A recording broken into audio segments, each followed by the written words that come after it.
I think that in ancient times, music was one of the things they, first made, even just from, banging things. It's just sound, expressing through sound. Yeah, expressing through sound before we even had words. Earlier today, I was on a call with one of my students, and we got into quite a deep discussion around what is holistic approach to music education. So you might know the term holistic medicine or holistic approach to health or mental health. And usually what it means that we're trying to take account of the whole individual rather than focusing just on specific things like fixing something in your body as a surgeon, as opposed to trying to look at your life, your lifestyle, and how it affects your health. Sometimes, by only looking at parts, you cannot fix the greater whole.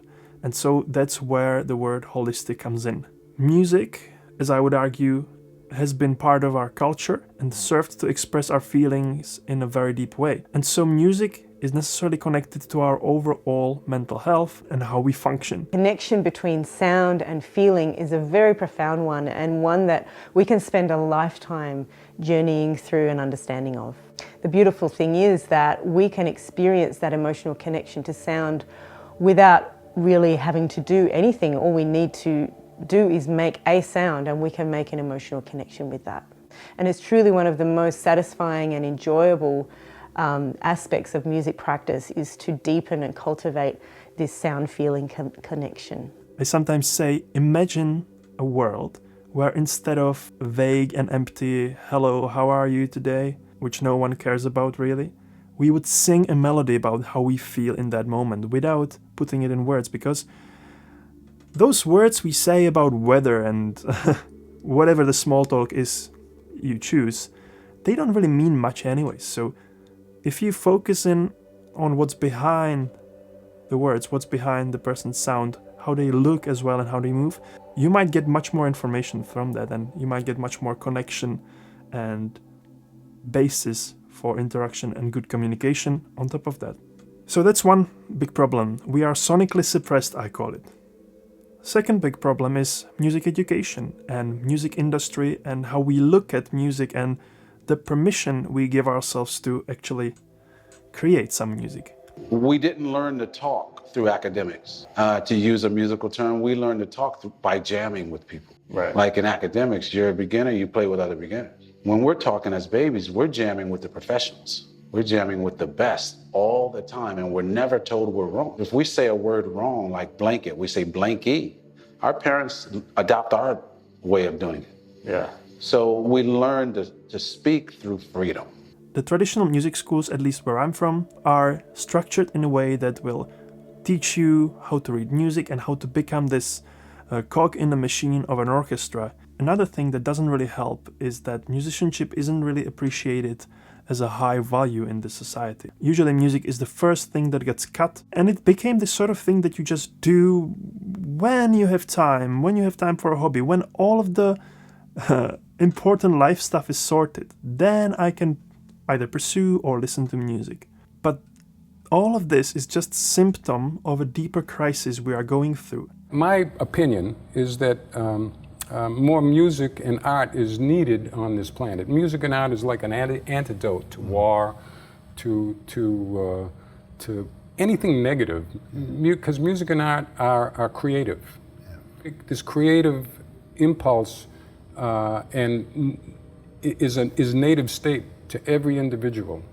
And if you see an individual battered down, not enjoying life, it means it's submerged somewhere. And so my approach to music education, and now I'm finally getting to what I wanted to say all along, is that I start from sound. I start from just making sound and trust the person that is making it, that they will understand and that they will be guided by their ears and that they will express what's needed. Practice comes once you can already kind of do something.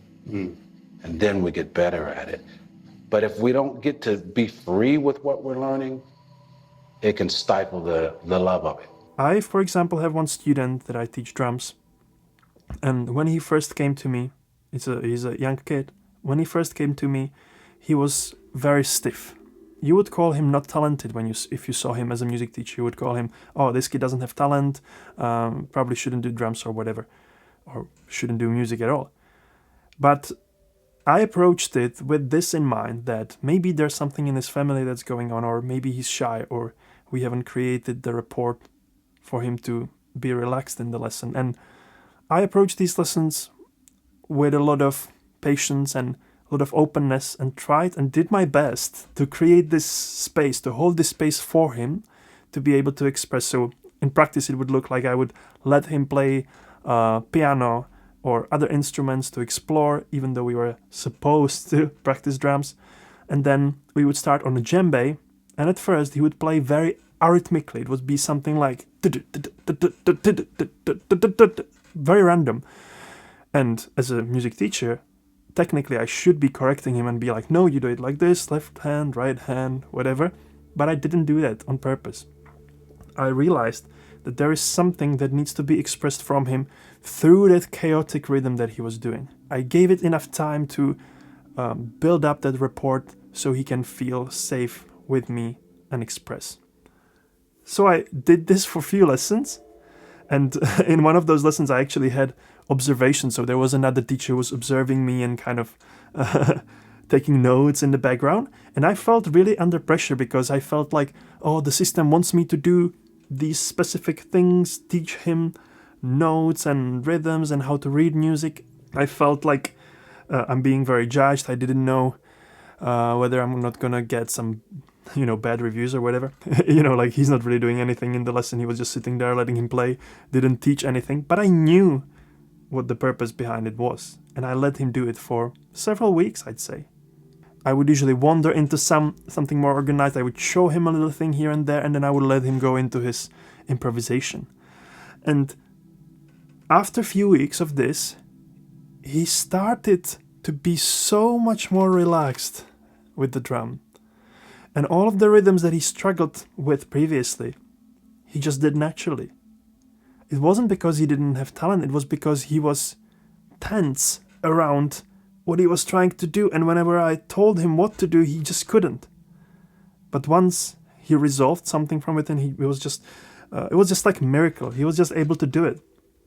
And I have another client of mine, student, she's a guitar player. Just today, we talked about how all the past trauma that she's gone through and couldn't really do anything about through therapy or anything like that, started resolving when she tapped into her musical passion. She always loved music, but she never allowed herself to play and thought it was too late. Now she's playing guitar and she's really happy. She's really managed to resolve some of the stuff. Nothing has ever made me more, this is the thing that I've always needed, than learning to play the guitar. Some things that our minds are so deep that there's no words for it. And that's when I find, okay, now with the music, with the guitar, you can just sit there and play something melodic and just over and over again, and I find that gives a great peace. So this is holistic approach to music education. I work a lot with mindfulness and improvisation. I let people to explore sound, and then I guide them where they want to go, and obviously sprinkle the theory and the technical stuff in. But we don't start with that. It's only when it's needed as a scaffolding to get us to another level. What's fundamental is sonic expression, movement, relaxation, mindfulness, overall health, and how music can be profound, spiritual, mental health practice. Why music does that, why singing. Oh gosh, isn't it a wonderful thing? It is a wonderful thing. What music can do. There have been nights when I've walked on stage and I have felt absolutely awful.